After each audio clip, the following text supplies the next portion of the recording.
బంగ్లాదేశ్లో ఒక కీలకమైనటువంటి పని ఏం జరిగింది? ప్రభుత్వం మారిపోయింది. హసీనా పారిపోయి వచ్చింది. అదే సందర్భంలో అక్కడ ఉన్నటువంటి యూనస్ ప్రభుత్వం వచ్చేటప్పటికి ఇప్పటికి కరెంటు కోతలు 20 నుంచి 21 గంటలు ఉన్నాయి అక్కడ. ఇదివరకు 24 అవర్స్ పవర్ వెళ్ళింది, మనం ఇచ్చాం పవర్ వాళ్ళకి. ఇప్పుడు క్రమంగా అదానీ వాళ్ళు కూడా డబ్బులు ఇవ్వకపోయేటప్పటికి ఆపితే అక్కడ కరెంటు కోతలు రూరల్లో దాదాపు 20-21 గంటలు ఉంది, పట్టణాల్లో నడుస్తుంది. ఇప్పుడు అక్కడ ప్రధానంగా ఈ current power supply system set అయ్యాక ఆ దేశంలో బాగా ఉపయోగపడింది బట్టల తయారీ పరిశ్రమ. చైనా వాళ్ళు వచ్చి పెట్టుబడులు పెట్టి బంగ్లాదేశ్లో పెద్ద ఎత్తున బ్రాండెడ్ ఇవన్నీ కూడా తయారు చేస్తూ వచ్చారు. ఇప్పుడు ఆ కంపెనీలన్నీ అక్కడ అన్రెస్ట్, మతపరమైన హింస, సైనికపరమైనటువంటి హింస, వీటి మధ్యన అక్కడ ఉండలేక ఈ దేశానికి పారిపోయి వచ్చారు.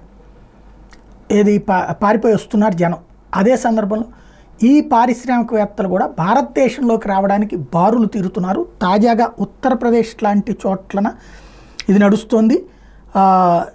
నియర్లీ 700 నుంచి 1000 small medium size garment industries ఇప్పుడు బంగ్లాదేశ్ నుంచి భారతదేశానికి రావడానికి బారులు తీరుతున్నాయి. ఎస్పెషల్లీ ఉత్తరప్రదేశ్లో లక్నో హర్దోయి రోడ్డులో టెక్స్టైల్ పార్కులో పెడతామంటూ అప్లై చేసుకుంటున్నారు.